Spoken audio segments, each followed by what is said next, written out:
마용푼 딱 쌌다난 꿈을 쓰다 까무 모두 좋은 아침입니다. 그동안 잘 지내셨습니까? 필리핀 민다나오에서 사역하고 있는 이정교 선교사라고 합니다. 제가 지금 입고 있는 옷은요, 필리핀 전통 의상인 바롱이라는 옷이고요. 좀 전에 인사드린 언어는 필리핀 민다나오 섬에서 사용하고 있는 시부아노라는 그러한 언어입니다. 우리 이 시간에 필리핀 현지에 왔다라는 그런 기분을 가지고 우리 필리핀 시부아노로 옆에 있는 분들과 좋은 아침입니다. 우리 한번 인사했으면 좋겠습니다. 마용 분딱 우리 인사하겠습니다. 마용 분딱. 우리 한 번 더 뒤에 있는 분들과 인사해 볼까요? 마용 분딱.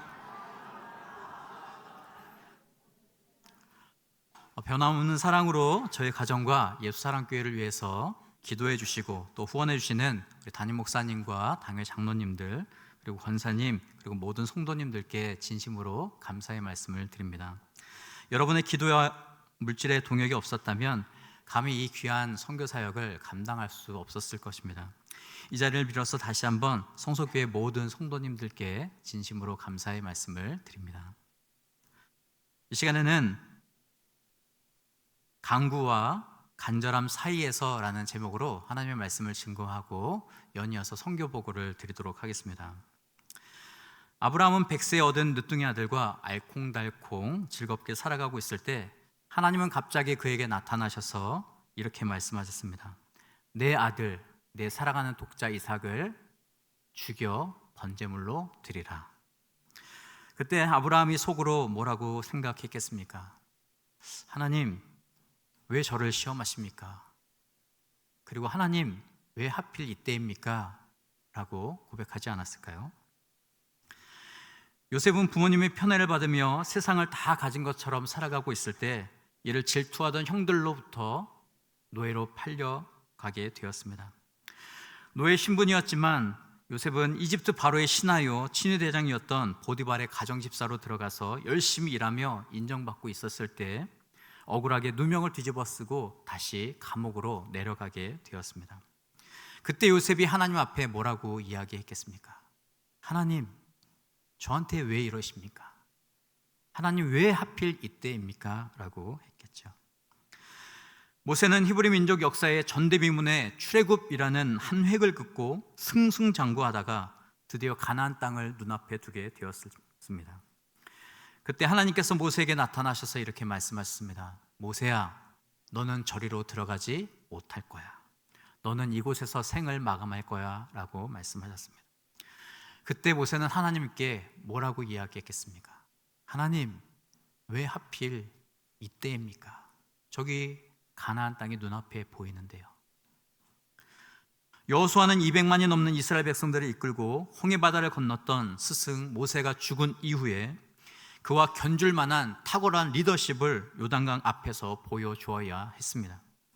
그런데 이 중요한 타이밍에 요단 강물은 엄청나게 불어나 언덕에 넘치고 있었습니다. 그때 여호수아는 이 모습을 보고 여호와 하나님께 어떻게 이야기했겠습니까? 하나님, 왜 하필 지금입니까?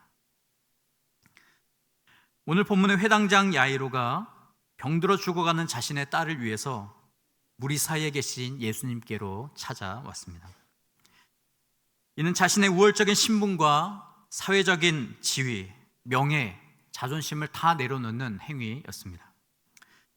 하지만 야이로는 결코 두렵거나 또 머뭇거리지 않았습니다. 왜냐하면 아픈 자식을 살릴 수만 있다면 그는 무엇이든 할 그러한 각오가 되어 있었기 때문입니다. 회당장 야이로는 예수께 자신의 집에 오셔서 제 딸을 위해서 안수해 달라고 오늘 강구했습니다. 이를 승낙한 예수님은 회당장 야이로와 함께 그의 집으로 동행하셨습니다. 하지만 이동 중에 예상치 못한 오늘 본문의 사건이 등장했습니다. 그것은 열두의 혈루증을 앓고 있던 여인이 갑자기 나타나 간절함으로 예수의 옷자락에 손을 댄 것이었습니다. 이 사건으로 말미암아 예수와 그의 일행이 가던 길을 멈추게 되었습니다. 회당장 야이로는 그때 무엇을 생각했을까요? 하나님, 왜 하필 지금입니까? 이 중요한 순간에 왜 저에게 이런 일이 일어났습니까? 라고 하소연하지 않았겠습니까? 그러면서 그는 다급하게 아마 이렇게 말하고 싶었을 것입니다. 예수님, 이럴 때가 아닙니다. 한시가 급합니다. 여기서 머물거릴 시간이 없습니다. 이렇게 이야기했는데도 예수님이 듣지 않자 베드로에게 이렇게 이야기했겠죠. 제발 예수님을 좀 말려주십시오. 붐비는 인파 속에서 누구든지 예수의 옷자락에 손을 댈 수 있는데 누가 손을 대었는지 예수님 지금 찾고 계시면 어떡합니까? 지금 제 아이의 목숨이 경각에 달려 있습니다. 생명의 경중을 제발 따져주십시오. 제 아이는 죽어가고 있습니다. 이 여인은 아픈 상태입니다. 얼마든지 제 아이를 살리고 나서 다시 오셔서 이 여인을 고쳐주시거나 그 자초지종을 물으실 수 있는데 왜 지금 이러고 계십니까? 제발 부탁드립니다. 제 딸아이는 꽃송이도 피워보지 못한 12살밖에 되지 않았는데 이제 그 꽃이 지어가고 있습니다. 제발 제 딸을 살려주십시오라고 이야기했겠죠. 하나님이신 예수님이 지금 한 나이에 생명이 위급하다는 사실을 모르고 계셨을까요? 일의 경중을 따져봤을 때 한 여인의 병을 고치는 것보다 한 아이의 목숨을 살리는 일이 더 중요한 것을 예수님은 누구보다 잘 계산하고 있었을 것입니다. 지금 10분, 20분, 30분 이렇게 흐르고 있는 이 시간 속에서 위급한 소년은 총각을 다투는 시간임을 예수님은 누구보다 잘 알고 계셨습니다. 예수님은 회당장 야이로의 강구와 12의 혈루증을 앓고 있던 여인의 그 간절함 사이에서 하나님은 지금도 동일하게 역사하고 있음을 오늘 그들에게 말씀해 주고 싶으셨습니다. 그들을 위해서 세밀하게 지금도 섭리하고 계심을 그들이 알기를 원하셨습니다. 그들이 알지 못하는 크고 비밀한 계획을 하나님은 지금 숨겨놓고 그들에게 선물로 주기를 원하고 계심을 오늘 이야기하고 계십니다. 회당장 야이로와 12의 혈루증 앓고 있었던 여인, 그리고 예수님을 따랐던 제자들과 수많은 무리들, 그리고 오늘 이 말씀을 대하고 있는 저와 여러분에게 오늘 예수님께서는 이 비밀을, 이 보배를 오늘 우리에게 주고 싶으신 것입니다.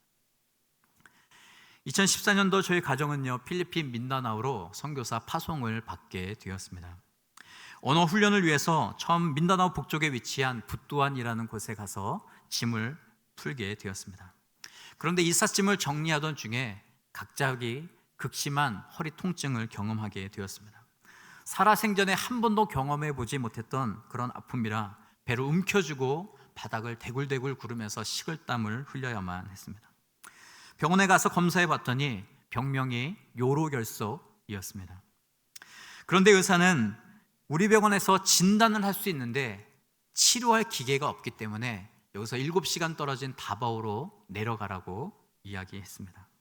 거기 가면 치료할 수 있는 장비가 있다고 이야기해 주었습니다. 참고로 말씀드리면요, 필리핀 민다나오 섬은요, 필리핀의 최남단에 있는 섬인데 그 섬의 크기가 대한민국보다 1.3배 큰 섬입니다. 그런데 그렇게 큰 섬에 요로결석을 치료할 수 있는 체외 충격 파쇄기가 딱 한 대밖에 없습니다. 그것도 신형이 아니라 아주 오래전에 들여온 구형이었습니다. 그 이후에도 저는요, 1년 6개월에 한 번씩 4번씩이나 요로결석과 씨름을 해야 했습니다. 요로결석이 왜 생겼는가 책도 찾아보고 또 인터넷도 뒤져보고 또 주변에 있는 선교사님들에게 물어도 보고 결론을 내렸습니다. 필리핀이 한국과 기후가 다르기 때문입니다. 또 마시는 물이 석회수이기 때문이기도 합니다. 또 36도 이상의 무더운 날씨에 초기에 에어컨 없이 이삿짐을 풀다 보니까 너무나 많은 땀이 배출되어서 요로결석으로 결집이 된 것 같습니다. 그리고 한국에서 원래는 붓도안까지 저희 컨테이너 짐을 보내주기로 했는데 그 해운회사가 처음 약속했던 것과 다르게 다바오까지밖에 보내줄 수 없다고, 붓도안까지 가려면 추가 요금을 더 내라고 실랑이를 하는 바람에 많은 스트레스를 받게 되었습니다. 또 이사 후에 집안 바닥과 또 나무 벽에서 엄청난 양의 흰개미가 쏟아져 나오기 시작했습니다. 만나교회를 담임하고 있었던 김병상 목사님도 저와 같은 요로결석을 앓고 계셨습니다. 그런데 그 목사님께서 예전에 이런 말씀을 하셨습니다. 많은 신학자들이 사도 바울이 앓고 있었던 병이 안질이나 간질이라고 생각하는데 내 생각에는 요로결석일 것 같다라고 이야기하셨습니다. 왜냐하면 그쪽도 기후가 덥고 또 물이 석회질이 많기 때문에 그렇다고 이야기하셨습니다. 왜냐하면 고린도 12장 7절 말씀에 바울이 자신이 앓고 있는 병을 향해서 육체의 가시, 사탄의 사자라고 표현했는데, 목사님이 직접 경험해 보니까, 또 제가 직접 경험해 보니까 육체의 가시, 사탄의 사자라는 이름이 딱 걸맞는 것 같습니다. 정말 0.5mm밖에 안 되는 아주 작은 돌멩이 있는데 거기에 돋쳐 있는 그 작은 가시들이 소변 줄기로 나올 때 얼마나 고통스럽고 얼마나 아픈지 모릅니다. 그런데 저의 문제는 요로 결석의 끝이 아니었습니다. 부뚜안에서의 언어 훈련을 마치고 다바오에 정착해서 신나게 어린이 사역을 시작하고 있었습니다. 그런데 이따금씩 가슴에 통증이 오기 시작했습니다. 대수롭지 않게 생각하다가 처남 결혼식에 있어서 한국 방문했다가 우연찮게 협심증을 발견하게 되고 또 시술을 하게 되었습니다. 그때 의사분이 수술실에서 저한테 이렇게 이야기했습니다. 심장에 주요 혈관이 3개가 있는데 그중에 가장 굵은 혈관 하나가 80% 이상이 막혀서 조금만 늦었으면 돌아가실 뻔했다고, 정말 잘 오셨다라고 그렇게 이야기해 주셨습니다. 그 이후에도 교회 개척 사역이 참 재밌고 즐겁고 교회가 성장하고 있었을 때 여러분이 잘 아시는 것처럼 팬데믹이 찾아왔습니다. 이때 자녀처럼 정말 애지중지 함께 사역했던 3명의 사역자 가운데 2명의 사역자가 이성교제 문제 때문에 교회를 사임하게 되었습니다. 그리고 교회 주변의 비포장 도로가 하수광로 공사와 더불어서 시멘트 길로 포장하는 공사가 되었는데, 그 이전에 비포장 도로였을 때는 비가 많이 내려도 발목 정도, 그보다 더 많이 내리면 무릎 정도밖에 차지 않았는데, 도로가 집보다 더 높이 올라오다 보니까 비가 많이 오면 허리 높이까지 교회에 물이 차기 시작했습니다. 그로 인해서 새가족 정착이 어려워졌습니다. 새가족들이 왔다가 교회 모습을 보고 다른 데로 옮기기 시작했습니다. 성도들이 처음에는 저희 교회 쪽만 물이 찼는데 이제는 앞에 주변에 있는 성도들 집까지 물이 차다 보니까 견디지 못하고 다른 쪽으로 이사가게 되었습니다. 동시에 너무나 귀한 천사 같은 성도 4명이 질병으로 소천을 거둬서 장례를 치러야 했습니다. 제가 이런 일들을 연거푸 겪으면서 하나님 앞에 뭐라고 이야기하고 싶었겠습니까? 하나님, 왜 하필 지금입니까? 아마 이 자리에 앉아 계신 성도님들도 종종 이런 고백을 하나님께 드리실 것입니다. 하나님, 왜 하필 저입니까?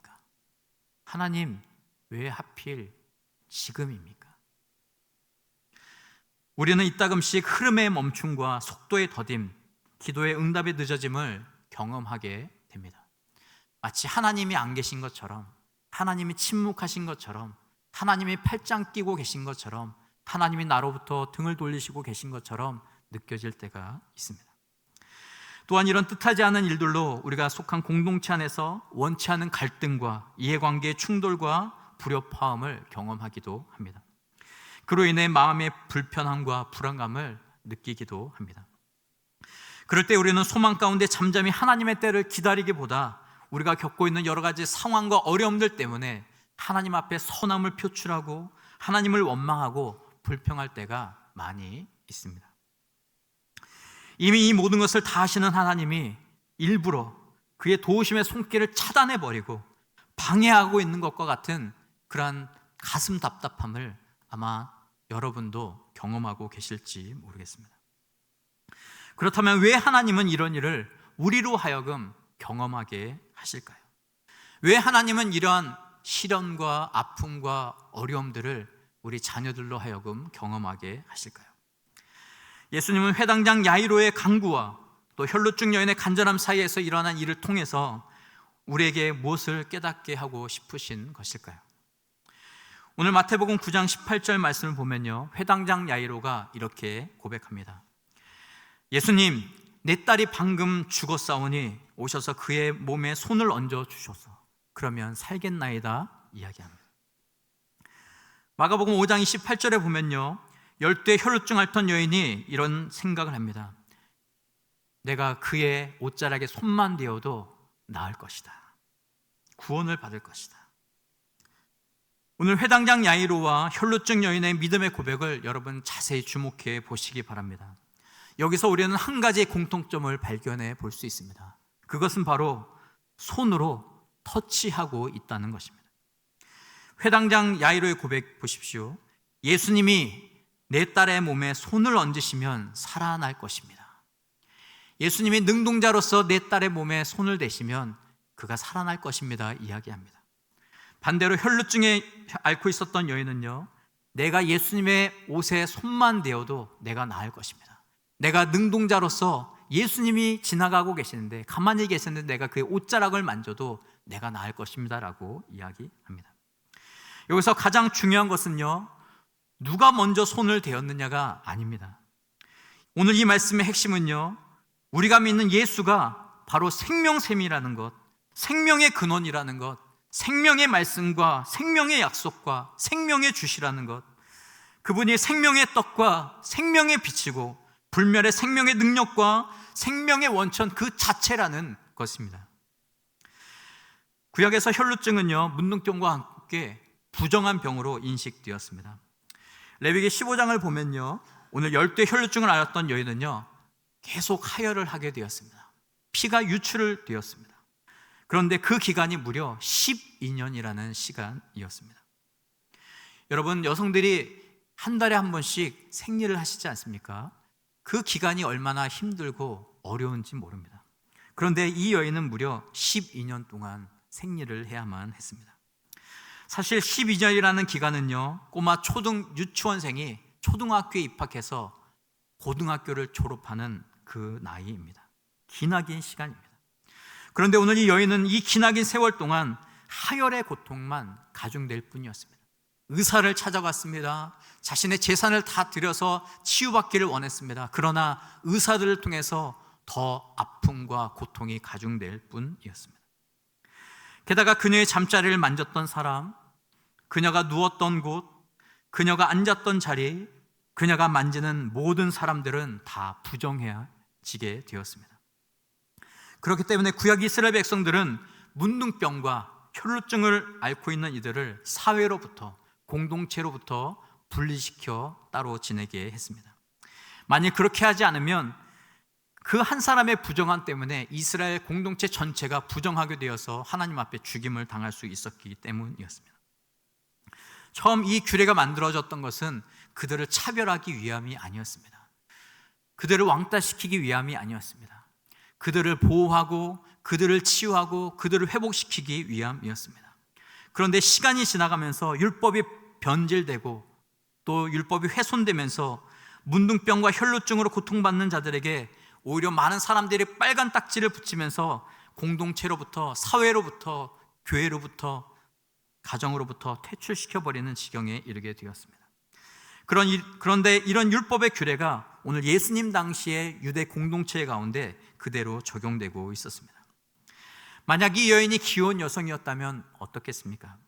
혈루증이 발병했다는 그 진단을 받는 그 순간부터 사랑하는 남편과 또 사랑하는 아이들과 부모와 형제들을 더 이상 가까이 할 수가 없었습니다. 아이들에게 마음껏 다가가서 안아주고 쓰다듬어주고 볼을 만져줄 수가 없었습니다. 아마도 그녀에게 소원이 하나 있었다면 우리와는 다르게 자신의 손으로 직접 요리한 것을 가족들에게 먹이고 싶은 마음이 있었을 것입니다. 시장에 아이들과 손을 붙잡고 가서 떡볶이도 같이 사 먹고 아이들에게 좋은 옷도 한 벌 사주고 싶은 마음이 그녀에게 있었을 것입니다. 손끝으로 사랑하는 남편과 아이들 얼굴을 몇 시간이고 매만져 보면서 품에 꼭 갈비뼈가 부서지는 듯한 느낌으로 안아보는 것이 아마도 이 여인의 소원이지 않았을까 생각됩니다.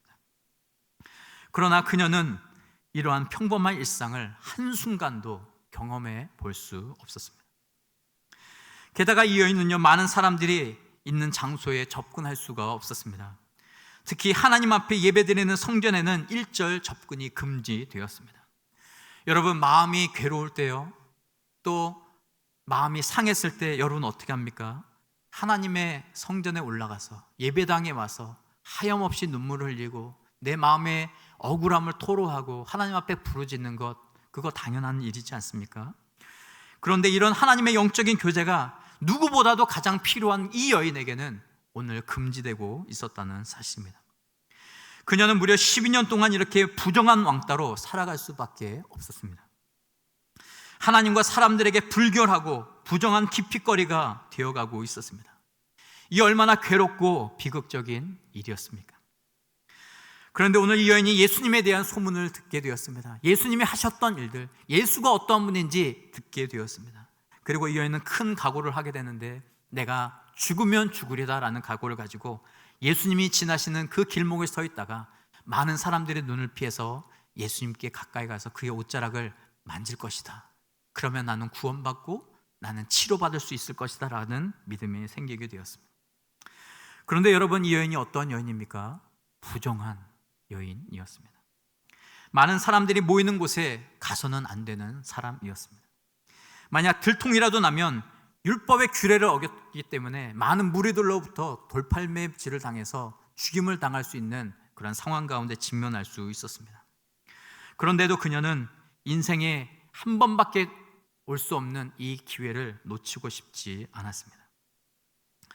그 당시 규례에 의하면요, 이 부정한 여인이 손이 닿는 곳마다, 이 여인이 앉는 곳마다 물건이든지 사람이든지 그 어떤 것도 다 부정하게 되었습니다.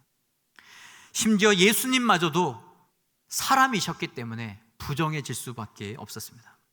그런데 오늘 말씀을 자세히 보십시오. 아주 희한한 일이 일어나고 있습니다. 부정한 여인의 손길 때문에 예수님이 부정해진 것이 아니라 오늘 이 여인이 정함을 받게 되었습니다. 우리는 이 사건을 통해서 예수님은 이런 율법과 규례에 적응을 받지 않는 분이심을 우리는 알 수 있습니다. 왜냐하면 예수님은 바로 이 율법을 만드신 하나님이셨고, 이 율법을 처음으로 완전하게 성취하고 완성시키신 유일한 참 사람이셨기 때문입니다. 또한 예수님은 참된 성전 그 자체이시기 때문에 예수님은 부정해질 수가 없었습니다. 구약시대 때 성전에 번제단 뿔이 있었습니다. 번제단이 있고 4개의 뿔이 있었는데 그 뿔을 만지기만 하면 누구든지 거룩하게 되고 죄 용서함을 받을 수 있었습니다. 또한 지성소 안에 있는 속죄소에는 죄를 용서받을 수 있는 은혜의 장소였습니다. 그러나 번제단 뿔과 지성소 안의 속죄소를 거룩하게 하는 진짜 힘은 바로 짐승의 피였습니다. 구약시대부터 예수님 당시까지 모든 희생제사는 비둘기나 양이나 염소나 송아지의 피를 통해서 반복적으로 드려져야만 했습니다. 그러나 그 짐승의 피는 장차 올 그림자였기 때문에 참 형상이 아니었기 때문에 늘 반복적으로 피곤하게 죄를 지을 때마다, 부정하게 됐을 때마다 지내야만 했습니다. 그리고 그 모든 것들은 온전히 거룩하게 될 수가 없었습니다. 그러나 율법에 비추어서 1.1획 흠이 없는 무결점의 참 형상인 예수님의 피는 모든 사람을 100% 거룩하게 만들 수 있는, 모든 죄를 씻어줄 수 있는 그런 피였습니다. 그래서 오늘 이 여인이 예수님의 옷자락에 손을 대었을 때 자신이, 예수님이 부정해진 것이 아니라 오히려 자신이 깨끗함을 받고 구원을 받았던 이유가 바로 여기에 있습니다. 오늘 12의 혈루병을 앓고 있던 여인이 치료받았던 것, 그리고 죽었던 소녀가 다시 살아난 것도 굉장히 놀라운 일입니다. 그러나 오늘 누가가 오늘 이 말씀을 읽고 있는 우리들에게 이야기하고 주고 싶은 것은 이 기적의 사건이 아니었습니다. 바로 이들을 치료해 주신 분이 바로 누구인가라는 것입니다. 바로 누가는 이것을 많은 사람들에게, 또 이 복음을 읽고 있는 사람들에게 증거하고 싶었습니다. 누가는 12년간 혈루증 앓고 있던 한 여인과 또 회당장 야요의 12살 된 딸이 예수 믿고 병이 낫게 되었다는 이 기적 자체를 증거하고 싶은 것이 아니라, 도대체 예수님이 과연 누구시길래, 예수님이 과연 어떤 분이시길래 그의 옷자락만 만져도 누구든지 부정하던 사람들이 정하게 되는가라는 것이었습니다. 도대체 예수님이 어떤 분이시길래 그가 손을 대면 죽었던 사람도 살아나고 치유되어지고 귀신이 떠나가는 일이 일어나는가라는 것이었습니다. 예수 과연 그는 누구인가라는 것입니다. 사복음서를 비롯한 마태나 마가나 누가나 요한은 다양한 시각으로 다양한 사람들에게 이 소식을 소개하고 있습니다. 먼저 마태는 유대인들을 향해서 너희가 기다리는 그 왕이 바로 여기에 있는 예수 메시아이시다라고 이야기합니다. 마가는 로마인들을 향해서 자신들을 억제하고 군림하고 착취하는 그들을 향해서 너희는 세상 위에 군림하려고 우리를 공격했지만 예수는 온 우주의 왕이셨음에도 불구하고 종으로 우리를 섬기러 오셨다라고 이야기합니다. 누가는 헬라인들을 대상으로 예수는 하나님이시지만 우리와 똑같은 사람의 아들로 오셔서 어려움에 처한 사람들의 상황을 그 누구보다도 잘 이해하신다. 그렇기 때문에 어려움이 있으면, 아픔이 있으면, 고통이 있으면 예수님께 나오라고 이야기합니다. 요한은 모든 그리스도인들을 대상으로 예수님은 하나님이시다, 그러므로 예수를 믿음으로만 영원한 생명을 얻을 수 있다라고 이야기합니다. 많은 이단들, 많은 사이비들 어떻게 얘기합니까? 내가 하나님이다, 내가 그리스도다, 내가 성령이다 라고 이야기합니다. 대한민국에만 하나님이다, 메시아다, 성령입니다 라고 이야기하는 사람들이 100명이 넘습니다. 필리핀에도 얼마나 많은 이단들이 있는지 모릅니다. 그들이 어떻게 합니까? 예수님의 능력과 예수님의 권위와 예수님의 그 통치의 영역을 약화시키고 그것을 파짓고 들어가 자신이 메시아다, 예수는 실패했다라고 이야기합니다. 그러나 우리는 잘 알고 있습니다. 사도행전 4장 12절 말씀을 통해 예수 그리스도 외에는 다른 구원을 얻을 만한 이름을 우리에게 주신 일이 없다라고 이야기합니다. 그렇다면 여러분이 생각하는 예수는 누구십니까? 가이사랴 빌립보에서 사람들이 나를 누구라고 하느냐라고 예수님 물으셨을 때 많은 사람들이 세례 요한이요, 엘리야요, 예레미야요, 선지자 중에 하나요 라고 이야기했습니다. 그러나 예수님은 그들의 이야기, 그들의 고백에 관심이 없으셨습니다. 제자들을 향해서 너희는 나를 누구라고 하느냐라고 이야기하셨습니다. 여러분, 오늘 여러분이 예배하는 대상, 여러분이 섬기는 대상, 여러분이 따르는 대상, 여러분의 목숨과 생명과 미래를, 희망을 맡기는 대상, 그 예수님이 여러분에게는 누구십니까? 우리가 잘 알고 믿고 고백하는 대로 주는 그리스도시요 살아계신 하나님의 아들이십니다. 또한 예수는 전능한 왕으로 모든 원수를 물리치신 강한 용사십니다. 우리에게 구원과 승리를 주시는 분이시고, 예수는 모든 죄와 질병과 사망의 권세를 풀어주시고 억눌렸던 모든 자를 모아서 칭찬과 명성을 얻게 하시는 분이 바로 예수님이시라는 것입니다. 그런데 오늘 말씀에 이 사실에 확신이 없었던 회당장 야이로는요, 갑자기 끼어들었던 여인의 돌출 행동 때문에 당황할 수밖에 없었습니다.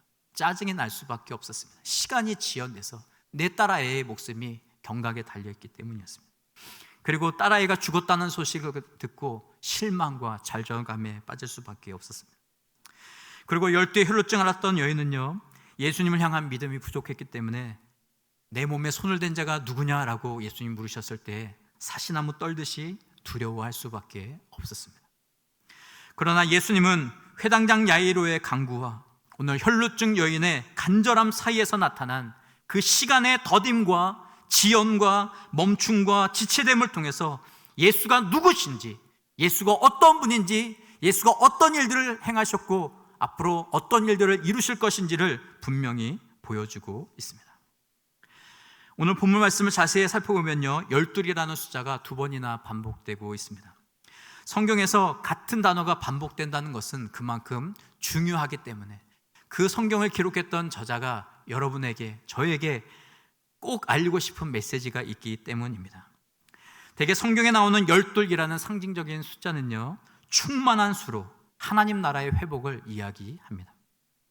이사야 49장 6절 말씀을 보면요, BC 586년에 바벨론에 의해서 예루살렘이 멸망하게 되었을 때, 그 시기가 가까웠을 때 오늘 하나님은 이사야 선지자를 통해서 미래의 일을 예언해 주고 있습니다. 그것은 흩어진 이스라엘의 12지파가 미래에 다시 회복될 것이라는 말씀이었습니다. 제가 한번 말씀 읽어보겠습니다. 이사야 49장 6절. 그가 이르시되 내가 나의 종이 되어 야곱의 지파들 12지파를 일으키며 이스라엘 중에 보존된 자를 다시 돌아오게 할 것은 매우 쉬운 일이라. 내가 또 너를 이방의 빛으로 삼아 나의 구원을 베풀어서 땅 끝까지 이르게 하리라. 아멘. 그런데 이 예언의 말씀을 바로 예수님께서 12제자를 불러 모으시면서 그들을 사도로 임명하시면서 이스라엘의 12지파의 회복을 오늘 성취하신 것입니다. 그리고 예수님은 그들을 이방의 빛으로 삼아서 하나님의 구원을 땅끝까지 전하게 하시겠다고 오늘 말씀하고 있습니다. 오늘 본문에 나오는 회당장 야이로의 딸의 나이가 12이었습니다. 혈루증을 앓고 있었던 여인이 고통받았던 기간이 12해였습니다. 여기서의 12이라는 수는요, 그들이 감당해야 했던, 그들이 감내해야 했던, 그들이 아파해야 했던 질병의 강도였습니다. 그들이 그동안 짊어지고 살아야 했던 삶의 무게가 이미 충만했다고, 이미 가득 찼다고 오늘 성경은 말해주고 있는 것입니다. 이는 이들의 삶이 더 이상 희망도 없고 기대도 없고 설레임도 온데간데 없고 절망과 죽음의 그림자가 엄습하고 있음을 오늘 이야기해 줍니다. 그러나 또 다른 의미의 12이라는 상징적인 의미가 무엇이었습니까? 바로 회복이었습니다. 이스라엘의 회복이었습니다. 그들이 이제 율법의 창조자여 구원의 완성자이신 예수님을 만남으로 말미암아 비로소 하나님의 권능과 하나님의 통치와 하나님의 다스리심을 이 여인과 야이로의 딸이 경험하게 되었다는 것입니다. 그들의 가정이 회복되었고 그들의 삶이 회복되었고 그들의 인생이 달라지게 된 것이었습니다. 그렇다면 율법의 창조자여 구원의 완성자이신 예수님을 직접 만나보고 그의 이적을 맛본 회당장 야이로, 그리고 혈루병 앓았던 여인은 그 위의 삶을 어떻게 살아갔겠습니까? 아마도 죽는 순간까지 복음을 증거하는 증인으로 살아갔을 것입니다. 이들이 유혹이 찾아온다고 쉽게 흔들렸겠습니까? 시험을 만났다고 주님을 떠나갔겠습니까? 절대 그렇지 않았을 것입니다. 왜냐하면 그들에게는 체험이 있었고 경험이 있었고 성령의 은혜를 느꼈기 때문이었습니다. 우리 주위를 둘러보면 여전히 목적도 없이 또 삶의 의미도 없이 몸이 건조하게 살아가고 있는 사람들이 너무나 많이 있습니다. 눈에 초점을 잃고 살아가는 그런 사람들, 달려갈 길을 잃어 향방 없이 살아가는 인생들, 삶의 한계에 다다라 탈진한 사람들, 그저 아파트에서 다리 위에서 몸을 던지고 싶은 충동을 느끼는 사람들, 벼랑 끝에 서 있는 사람들, 이들은 모두 우리가 먼저 들은 복음, 우리가 먼저 만난 예수가 필요한 사람들입니다. 예수님은 공생의 기간 동안 철저히 영혼구원이라는 선명한 목적에 집중하셨습니다. 하나님이 찾으시는 한 사람, 하나님이 잃어버린 그 한 사람을 찾기 위해서 예수님은 애타게 부지런히 식사도 제대로 못하시면서 다니셨습니다. 그렇다면 예수가 만난 사람들이 누구였습니까? 가늠한 여인, 사마리아 여인, 나병 환자, 38년 된 병자, 회당장 야이로의 딸, 12의 혈루증 앓고 있었던 여인, 거라사의 광인, 세리장 삭개와 같은 그 당시 사회로부터 지탄받고 손가락질 받고 개와 사이리처럼 취급받았던 지옥의 불쏘시개라고 여겨졌던 그런 사람들이었습니다. 이들 대부분은 슬픔에 쌓여서 하염없이 눈물을 흘리는 사람들이었습니다. 세상 사람들로부터 상처받아서 방구석에 움츠려 앉아 늘 눈물을 흘려야 했던 사람들이었습니다. 홀로 든 외로움과 쓸쓸함에 괴로워하던 사람들이었습니다. 그래서 오늘 예수님께서는 오늘 우리들에게 이들에게 찾아가라고, 이들과 함께 하라고, 저들이 겪고 있는 그 오랜 고통의 터널에서 그들을 건져주라고 우리에게 말씀해 주고 있는 것입니다. 지금까지 성서교회가 이 일들을 너무나 잘 감당해 오셨던 것처럼요, 앞으로 이 거룩한 이 선교적인 사명을 믿음과 순종함으로 끝까지 감당해내는 저와 여러분들이 되어지기를 소원합니다. 아멘. 이 시간에 잠시 선교 보고 드리도록 하겠습니다. 넘겨주시고요. 여기가 예수 사랑교회입니다. 지저스 러브 철치고요. 자, 다음이요. 교회 앞쪽에 포장되어 있는 길입니다. 다음이요. 반도쪽 길이고요. 다음이요. 교회 앞마당입니다. 다음이요. 교회 건물이고요. 원래는 가정집으로 사용했다가 먼저 살던 분이 자꾸 물이 차니까 견디지 못하고 이사 가면서 집이 비어서 저희가 싸게 임대해서 들어갈 수 있었습니다. 다음이요. 예, 성도 중에 꽃을 화초 키우는 것을 좋아하는 분이 있으신데요. 그것을 잘 키워서 또 주일에는 그 꽃을 꺾어서 꽃꽂이로 그렇게 해주고 계십니다. 다음이요. 다음이요. 예, 교회 주방 쪽이고요.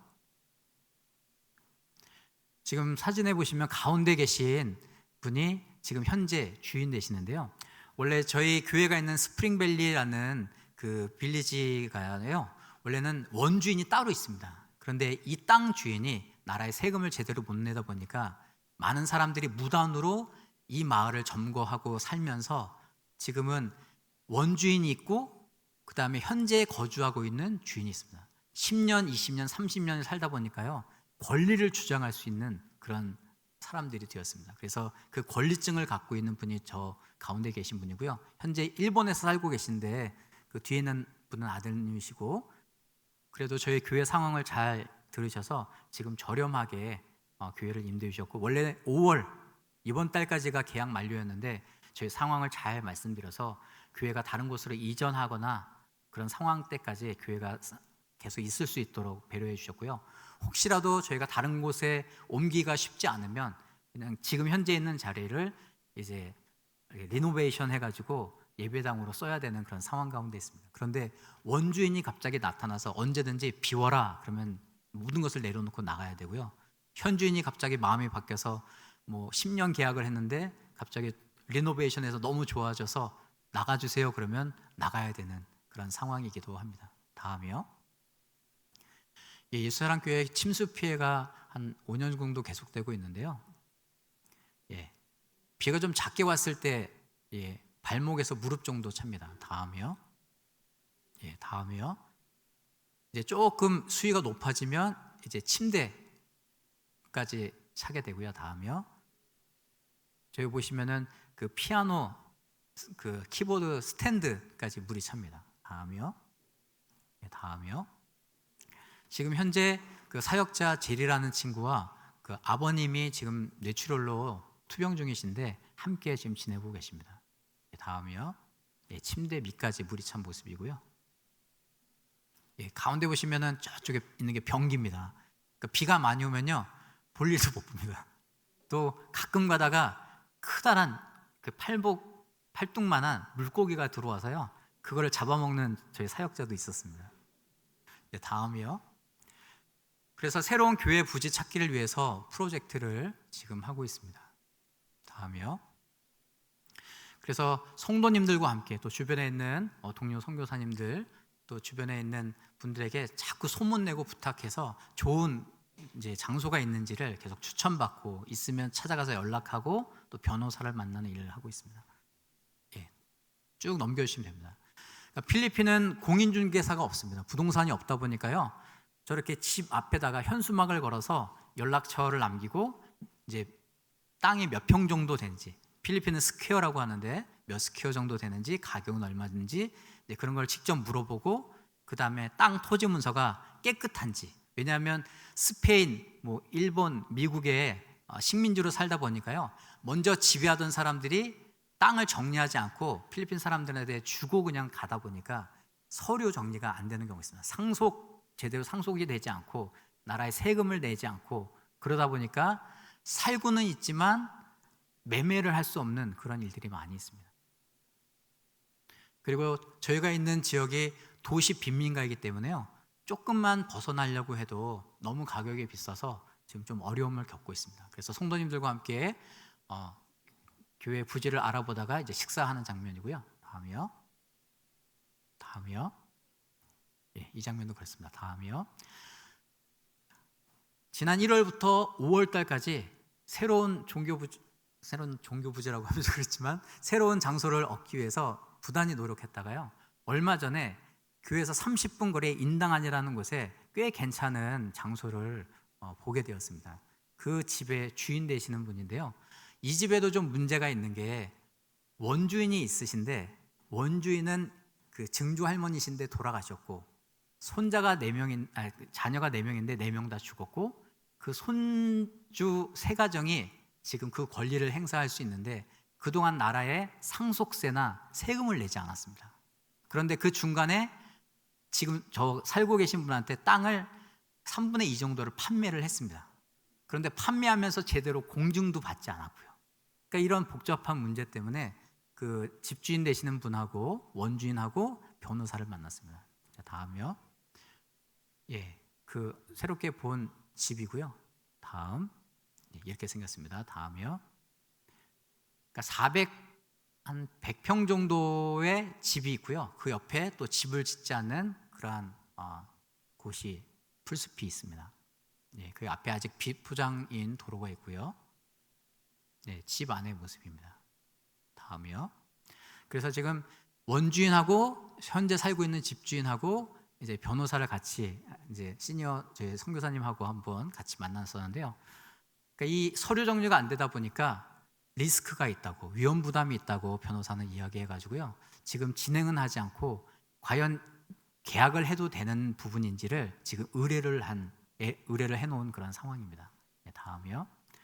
2023년부터 구약 성경 읽기를 지금 하고 있습니다. 지금 성소교회도 그렇게 하고 있는 걸로 알고 있는데요. 2022년도에는 신약을 읽었고요. 2024년도에는 지금 구약 성경 읽기를 하고 있습니다. 다음. 보시면 눈이 안 좋으시니까 거의 성경을 이렇게 가까이 대고 하신 분, 또 돋보기로 성경을 보신 분 계시고요. 다음. 또 성경을 읽다 보니까 그 문맹이신 그런 성도님들 발견하게 되세요. 참 이야기하고 또 이렇게 그 대하는 부분이 조심스러운 그런 부분도 있습니다. 다음이요. 성도 중에 그 멀리 이사를 가신 분이 계셔서 깜짝 이상 신방을 하고 오다가 코코넛 하나 마시는 그런 사진입니다.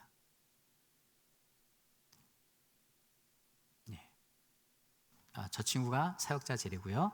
다음. 산티라는 환우가 그 자궁에 문제가 있어서 수술을 받으셨는데 신방간 사진입니다. 다음.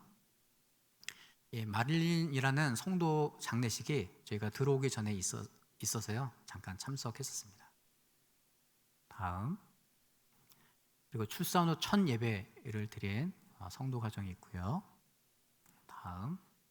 그리고 한 달에 한 번씩 제 아내가 어머니들을 이렇게 모아놓고 그 어머니가 살아야 가정에 산다라는 그런 타이틀을 걸고 하나님의 말씀으로 잘 양육하고 기도 노트도 쓰면서 같이 은혜를 나누고 있습니다.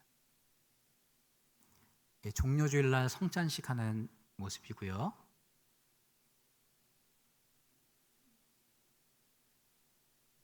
고난주간에 새벽 기도회를 했습니다. 그런데 필리핀이 생각하는 새벽과 저희가 생각하는 새벽이 다르더라고요. 제가 그 현진한테 우리 새벽 기도 드리자 그랬더니 몇 시예요? 그래서 몇 시에 드리자 그랬더니 그 새벽 아닌데요? 그러더라고요. 왜냐하면 초등학생들도 6시 반까지 학교에 등교해서 공부합니다. 왜냐하면 날씨가 너무 무덥다 보니까요. 그러니까 필리핀 친구들한테 새벽은 동트기 전에 시간입니다. 어두울 때요. 자, 다음. 성금요일에는 예수 영화 상영을 했습니다. 성소교회에서 제공해 주신 팝콘 기계로 같이 팝콘도 나누면서 예수 영화를 봤고요. 다음. 부활절 데코레이션 교인들이 함께 준비하는 장면이고요. 꼭 이렇게 큰 부활절이나 성탄절이나 행사 전날 이미 데코레이션을 다 해놨는데 비가 와서 침수돼서 아침에 다시 막 청소하고 다시 붙이는 그런 일들이 좀 반복되고 있습니다. 부활주일날 달걀 콘테스트 한 모습이고요.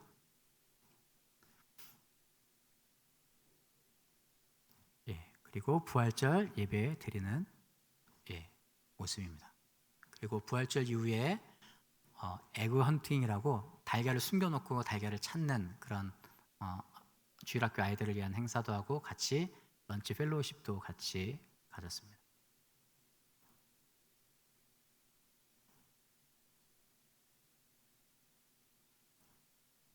식사를 준비하는 장면, 바베큐를 굽는 장면, 그 다음에 JLC 지저스 오브 철치 주일학교 예배드리는 장면이고요. 지금은 사역자 제리가 담당해서 하고 있습니다.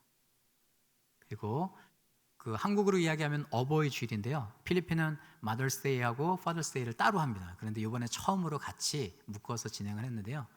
그 세족식을 했었습니다. 그래서 자녀들이 부모님의 발을 아마 난생 처음인 것 같습니다. 태어나서 처음으로 해본 친구들이 많은데 부모님의 발을 씻기면서 위에서 기도해드리고 눈물 흘리는 그런 시간이 있었고요.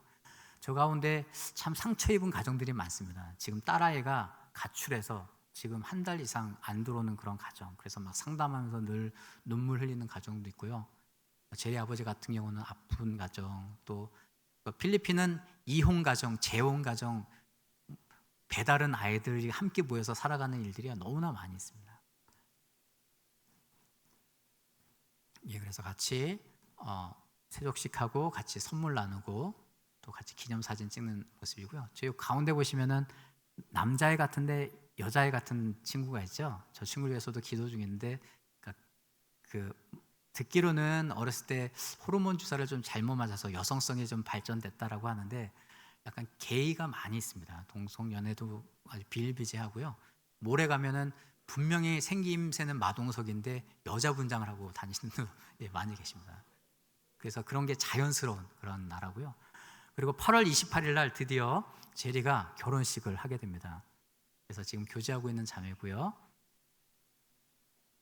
그리고 여러분이 기도해 주신 덕분에 저희 가족이 다 건강하게 은혜롭게 잘 지내고 있고요. 저희 첫 번째 아들이 이제 학교를 졸업하고 이제 학교를 떠나는 것은 아니고 계속 이제 고등학교 과정을 밟게 되었습니다. 일단 모든 분 너무 감사하고요. 기도 제목 있으니까 우리 함께 기도하고 또 함께 기도해 주셨으면 좋겠습니다. 감사합니다. 네, 은혜로운 말씀 선교 보고 감사드립니다.